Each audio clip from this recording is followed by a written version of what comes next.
اور اس لیے قربانیاں دی گئیں کہ یہاں پر محمد عربی صلی اللہ علیہ وسلم کا نظام نافذ ہوگا. ہمارے بزرگوں سے کوئی شکوہ نہیں اور شکایت نہیں, ان کا جو کام تھا انہوں نے کیا. آگے کام میری درسگاہوں کا تھا کہ وہ شعور کو باقی رکھتی اور شعور کو جاگاتی رہتی تاکہ عمل کی طاقت دوبارہ سے کھڑی ہوتی. اچھا, ہمارے ادارے کو میں ماحول کو ذرا اچھا کر لیتے, میں آپ کو ایک لطیفہ سناتا ہوں, پھر یہ بات صحیح سمجھ میں آئے. وہ نا ایک پرانے زمانے میں ایک بادشاہ تھا, اس نے کہا میری رعایا میں نا جو سب سے ذہین اور سمجھدار قسم کا بندہ ہے نا وہ لے کے آؤ میرے پاس,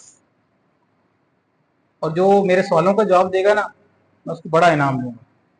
تو کئی سارے آئے سوالوں کا جواب, بادشاہ اس کا سوال ہی سمجھ نہیں آتا تھا, جواب انہوں نے کیا دینا. ایک دن ایک جو چرواہا تھا بکریاں چرانے والا, اس کے دن میں خیال آیا کہ یار سوال آتا ہے آئے, نہیں آتا نہیں آئے, بادشاہ کا دربار تو دیکھیں گے نا. تو وہ آ گیا بکریوں سمیت. تو حضرت سوال, اس نے اس سے سوال کیا. تو پہلا اس نے جو سوال کیا,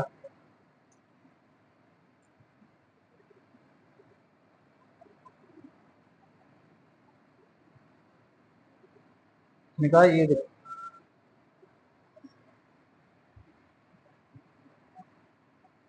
تو آگے والے نے جو اس نے جواب دیا,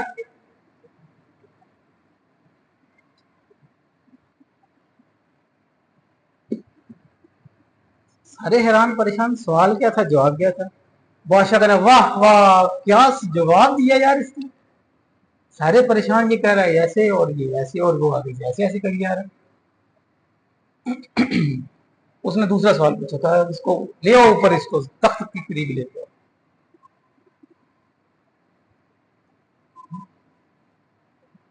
تو اس کے جو اشارے تھے, پہلے اس نے سوال کیا, وہ آگے سے یہ کہنے لگا. اسی کو کوئی سوال سمجھ نہیں آیا, کوئی جواب سمجھ نہیں آیا. بادشاہ کہتا ہے اس کو لے جاؤ جناب محلات میں لے جاؤ, اس کو نہلاؤ دلاؤ, یہ بڑا ذہین آدمی ہے. کسی نے ڈرتے ڈرتے پوچھا حضرت یہ جان بخشی کی اجازت ہو, یہ سوال کیا تھا آپ کا. میں نے اس کو کہا, اس نے مجھے کہا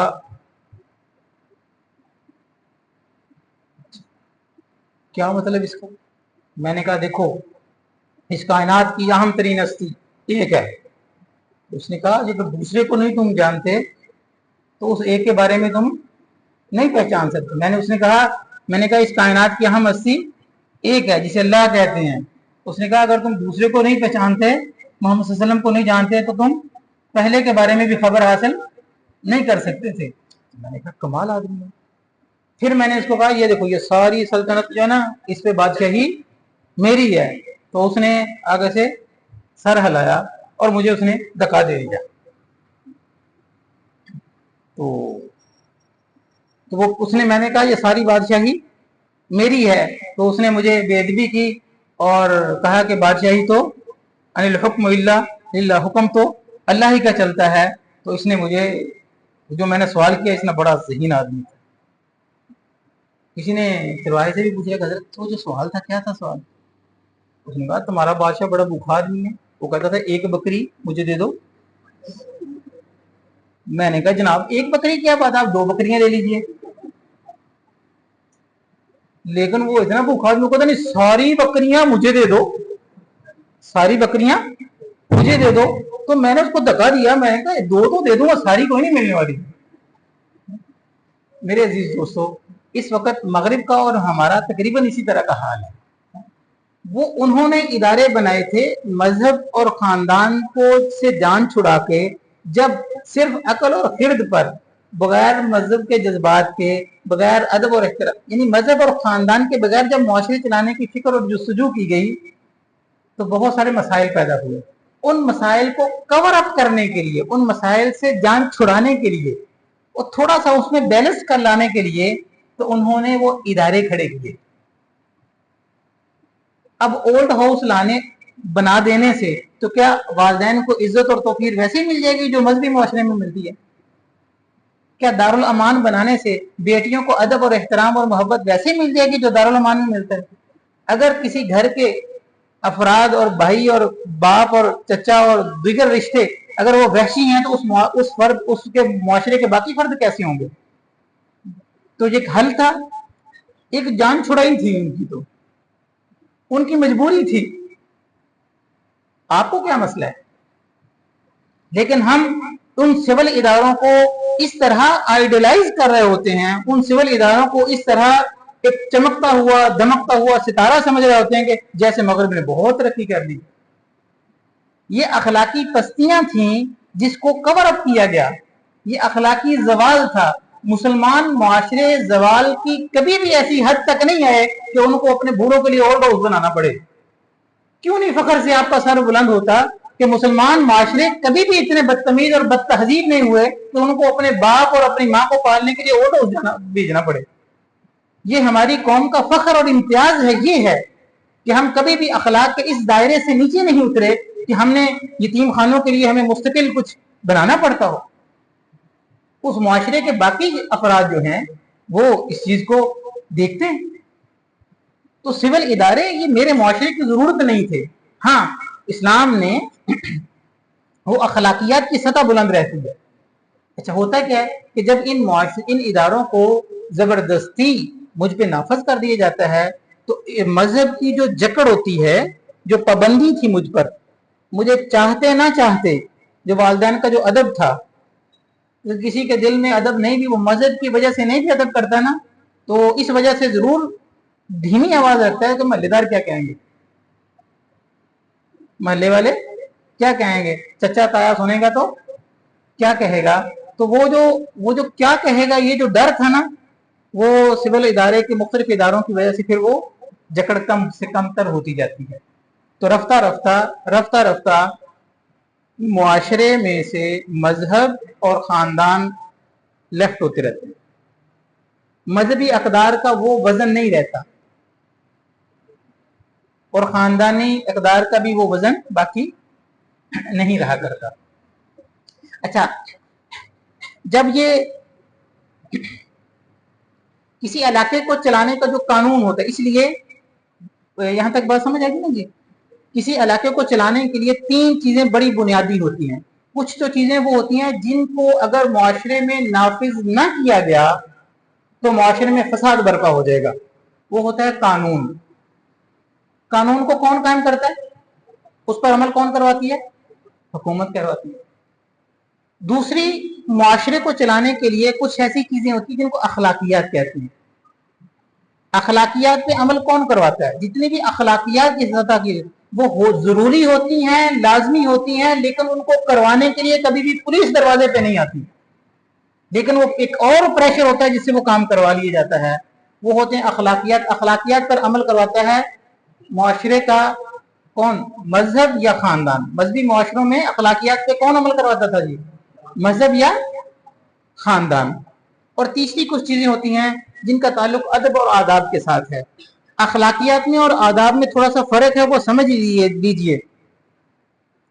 اخلاقیات کا تقاضا معاشرہ کرے گا، میں اگر بدتمیزی کروں گا تو میرے محلے والے اور میرا مذہب مجھے کہے۔ اس صحیح راستے پہ چلانے کی ڈیمانڈ کون کر رہا ہوتا ہے؟ پریشر کون کریٹ کرتا ہے؟ مذہب یا خاندان۔ اچھا، جو ادب و آداب ہوتے ہیں اس کی ڈیمانڈ مذہب نہیں، ہم سایہ دار نہیں کریں، میں خود کروں گا۔ مثلا میں کسی ہوٹل میں کھانا کھانے گیا تو اس نے ویٹر نے میرے لیے دروازہ نہیں کھولا، میں کہتا ہوں بھائی میرے لیے دروازہ کیوں نہیں کھولا؟ اس کا تقاضا میرے محلے والے آ کے نہیں کریں گے، ہے نا؟ کار میں بیٹھنے لگا تو بھی میرے لیے دروازہ کیوں نہیں کھولا گیا؟ ادب و آداب، اس کا تقاضا کون کرتا ہے؟ فرد واحد کرتا ہوتا ہے۔ مینرز کو فرد واحد، ہم نے ان کو مینرز کا نام دے دیا۔ اس میں فرق سمجھنا چاہیے۔ ہم بعض اوقات ویسٹرن معاشرے میں ان چیزوں کو دیکھ کر ان چیزوں کی گواہی دینی شروع کر دیتے ہیں۔ ان چیزوں کو دیکھ کر جس کا تعلق ایک فرد، جس کی ڈیمانڈ ایک فرد واحد کر رہا ہوتا ہے، اس کا تعلق ادب و آداب کے ساتھ ہے، اور جس کا تقاضا فرد واحد نہیں پورے محلے والے کر رہے ہیں کہ آپ کو ایسا کرنا چاہیے تھا، ہمارے صاحب کے ساتھ یہ ایسا سلوک نہیں کرنا چاہیے تھا، وہ کیا ہوتا ہے؟ اخلاقیات ہوتے ہیں، سمجھے؟ تو مذہب کے بغیر مذہب کے بغیر اور خاندان کے بغیر جو بھی معاشرہ چلے گا وہاں پر اخلاقیات کلوز ہو جائیں گی, اخلاقیات نہیں ہوں گی. وہاں پر معاشرہ اس طرح ہوتا ہے. کسی بھی مذہبی معاشرے کی قانون سازی یوں ہوتی ہے, یعنی ایک چھوٹا سا حصہ قانون ہوتا ہے کہ جو یہ نہیں کرے گا اس کے ختم ہونے سے تو فساد برپا ہو جائے گا, اس پر عمل درآمد کرواتی ہے حکومت. یہ چھوٹا سا ہوتا ہے شکوں کی شکل میں, احکام کی شکل میں, یہ کرو, یہ نہیں کرو, یہ کرو, یہ سزا ہوگی. وہ کیا ہوتا ہے, چھوٹا ہوتا ہے. اچھا, ایک بہت بڑا حصہ ایسا ہوتا ہے احکام کا جس پہ عمل کروانا ضروری ہوتا ہے, معاشرہ اس کے بغیر رک جائے گا, ٹھہر جائے گا, کام رک جائیں گے. وہ اخلاقیات سے کیا جاتا ہے, اور وہ کس کے پریشر سے ہو رہا ہوتا ہے, مذہب اور خاندان کی وجہ سے. جس معاشرے میں سے آپ مذہب اور خاندان کو نکالو گے وہ درمیان والے سارے کام رک جائیں گے. پھر ان کاموں کو کروانے کے لیے کیا کیا جاتا ہے, نئی نئی قانون سازی کی جاتی ہے. بچوں کے حقوق, عورتوں کے حقوق, لیبر کے حقوق, فلاں کے حقوق, فلاں کے حقوق. کیا ہوتا ہے, قانون بڑا ہوتا جاتا ہے, حتیٰ کہ یہاں تک قانون سازی ہوتی ہے کسی نے ٹیشو پیپر استعمال کر کے پھینک دیا تو 500 روپے کا جرمانہ ہوگا. یہاں تک قانون بنے گا. اور جتنی بڑی کھڑکی ہوتی ہے اتنے زیادہ پھنستی ہیں, سمجھے. تو ایک معاشرے میں مجرم طبقہ پیدا ہوتا ہے, مجرم زدہ ذہنیت والے لوگ پیدا ہوتے ہیں. صحیح. اچھا, قانون بڑھ جاتا ہے, باقی سول ادارے کھڑے کیے جاتے ہیں تاکہ اس اخلاقیات کے گیپ کو پورا کیا جا سکے. تو لہذا مغربی معاشرہ جو قانون سازی کرے گا وہ ایسی ہوگی کہ قانون والا خانہ جو ہے وہ بڑا ہوگا, ہر نت نئے روز نئے قانون پاس ہو رہے ہوں گے. عورتوں کے حقوق, فلاں کے حقوق, چھوٹے بچوں کے حقوق, فلاں بل پاس ہو گیا, فلاں بل پاس ہو گیا. سول کلچر کا یا سول سوسائٹی کا قانون مسلسل بڑھتا رہتا ہے. اسلام کا حسن یہ ہے جس پہ آپ کو فخر ہونا چاہیے کہ اس کے متعین شدہ احکام اتنے ہیں اور اتنے ہی ہیں, اور انہی احکام سے دنیا نے امن, محبت, آشتی سب دیکھا ہے. ٹھیک, باقی سارے کام ہو رہے تھے وہ ہم اس پریشر سے چلا دیتے ہیں. وہ کام ہوتے ہیں لیکن کبھی بھی پولیس نہیں آئے گی درمیان میں, ٹھیک ہے, کبھی پنچایت نہیں بیٹھے گی درمیان میں, لیکن وہ کام ہم کروا لیتے ہیں. اور بہت چھوٹا سا حصہ ہوتا ہے جس کا تعلق ادب اور آداب سے ہوتا ہے. تو معاشرے سے, جب کسی معاشرے سے آپ خاندان اور مذہب کو باہر نکالو گے اور کہو گے کہ میں آزادی کی بنیاد پر, شعور اور عقل کی بنیاد پر, میں جی چاہی من چاہی بنیاد پر وہ چیزوں کو چلا لوں گا, تو پھر وہ اپنے معاشرے کا اس طرح کا حال کر لیتا ہے جس کی عملی تصویر آپ یورپ کی دیکھ سکتے ہیں کہ قانون بڑا ہو گیا, سول ادارے کھڑے کیے گئے, اس کے باوجود بھی, کثیر اسباب کے باوجود بھی, اس معاشرے کو آپ کس سے تعبیر کریں گے جہاں پر جہاں پر اولڈ ہاؤس بھی آباد ہوں تو وہاں پر خاندان کی کیا حالت ہوگی.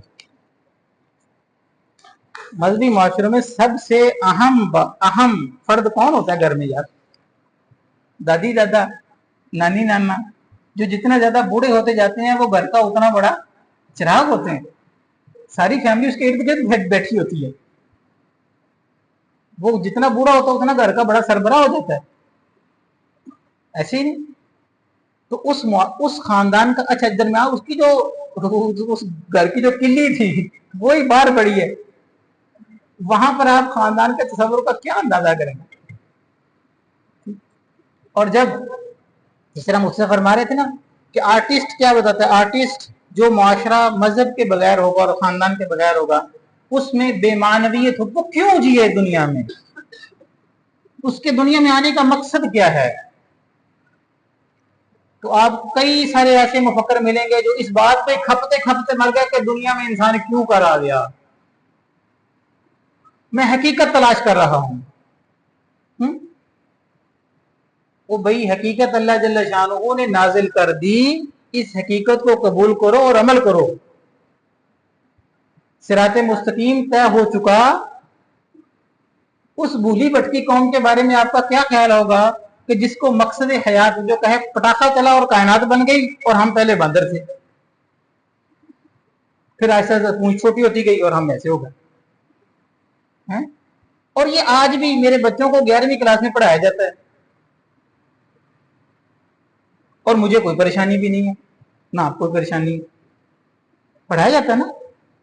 اللہ میاں نے سیدنا آدم علیہ السلام کی ہمیں کہانی سنائی ہے، ہمیں سٹوری بتائیے، حقیقت سے آگاہ کیا ہے کہ تم اس جل جلالہ کی تخلیق ہو اور تمہیں ایسے تخلیق کیا گیا ہے، اور اس لیے تم دنیا میں ایک مقصد لے کے آئے ہو اور اس مقصد کی تکمیل کے لیے زندگی گزارو. اور آج بہت سارے بڑی ملمہ سازی کے ساتھ کہیں میں حقیقت کی تلاش میں زندگی صرف کر رہا ہوں. یہ حقیقت نازل ہو چکی، کیا تلاش کر رہے ہو آپ؟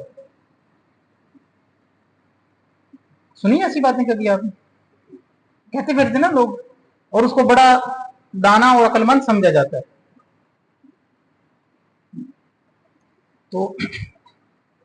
تو اس معاشرے میں تو زندگی میں بے معنویت ہوتی ہے، تو بے معنویت کو معنویت زندگی کے جینے کے جواز پیدا کرنے کے لیے پھر عمل کیا تھا آرٹسٹ، زندگی میں رنگ بھرے. وہ آپ کو تلذذ فی الارض، زمین سے مزہ لینے، تمتع فی الارض، زمین اس مادی زندگی سے نفع اٹھانے کے بارے میں وہ مختلف شکلیں بتاتے ہیں. وہ جو شکلیں جو جتنی شکلیں بتائے گا وہی آپ کا ہیرو ہوگا یا اسی سیول معاشرے کا ہیرو ہوگا. صحیح. جب آپ کسی اسکول میں جا کر کسی کو کہیں بچوں کو بچے آپ نے اپنے کو 4 سے ہیرو کا نام لکھیں گے تو وہ کن کن کا نام لکھیں گے؟ بتاؤ مجھے، کس کا نام لکھیں گے؟ کس کا نام لکھیں گے؟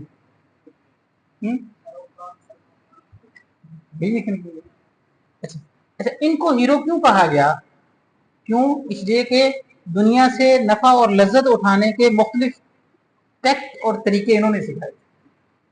اور انسان سپر مین وہی ہے جو انسان جو چاہے چاہ لے اور اپنی چاہت کے مطابق وہ اس معاشرے کا پھر ہیرو ہوگا.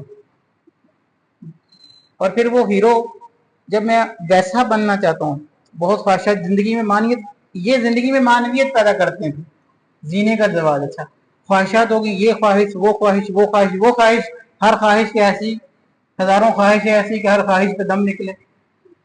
جب اتنی زیادہ خواہشات، اسلام کیا کرتا ہے، یہ انبیاء کیا کیا کرتے ہیں، وہ خواہشات کی بیس پہ نہیں، ضروریات کی بیس پہ زندگی گزارنا سکھاتے ہیں.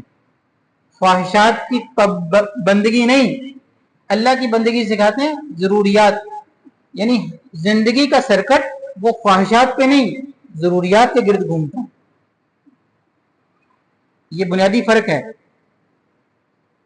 تو یہ معاشرہ خواہشات پر جب ڈیولپ ہوگا تو پریشانیاں اس معاشرے کا مقدر ہوں گی. ایک بندے کے دل میں 10 خواہشیں ہیں، اگر 5 بھی پوری ہو گئی تو وہ کہتا ہے میری آدھی خواہشیں پوری ہو گئی. جس کے دل میں 2 خواہشیں تھیں 2 پوری ہو گئی، وہ کہتا ہے میری تو زندگی کے ساری خواہشیں ساری پوری ہو گئی. اور جس کے دل میں 1000 خواہشات تھیں 50 پوری بھی ہو گئی تو وہ کہتا 9950 خواہشات کا کیا بنے گا. وہ کثیر خواہشات کے پورے ہونے پر بھی پریشان کا پریشان ہی رہے گا. جب اتنی خواہشات کا گلا گھونٹتا انسان دیکھتا ہے نا، سارا دن محنت کی خواہش پھر نہ پوری ہوئی، اور میڈیا انڈسٹری میں مسلسل خواہشات پیدا کی جا رہی تاکہ یہ چلا رہا ہے، لگا رہا ہے کام پہ. بہت کام کیا، تھک ہار کے بھی خواہشات پوری نہ ہوئی. جب ٹوٹا ہوا گھر پہنچا تو گھر میں نہ ماں تھی نہ باپ تھا. تو ایسے معاشرے میں رہنے والے لوگ اپنا ذہنی توازن کھو دیتے ہیں.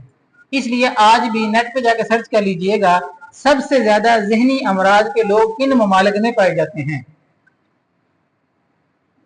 مجھے کہانی سنا رہے ہیں کہ محمد صلی اللہ علیہ وسلم کی شریعت کو چھوڑ کر دنیا کیسے خوش رہ سکتی ہے. یار مجھے چند شیشے کی چمک دکھا کے گمراہ کرنا چاہتے ہو؟ حقیقت کو جانیے کہ دنیا میں اچھا پاگل تو نہیں، سب سے زیادہ پاگل خانے کا کس ملک میں ہے، یا سب سے زیادہ ذہنی بیماریاں کن ممالک میں ہیں، سب سے زیادہ خودکشیاں کہاں پہ ہوتی ہیں. خودکشیاں کرنے کو بلوچستان والوں کو کرنا چاہیے تھا نا، جنہوں نے بہت سارے علاقے ہیں جنہوں نے زندگی میں کبھی پنکھا نہیں دیکھا، بھوک جن کے گھروں میں ناچتی ہے.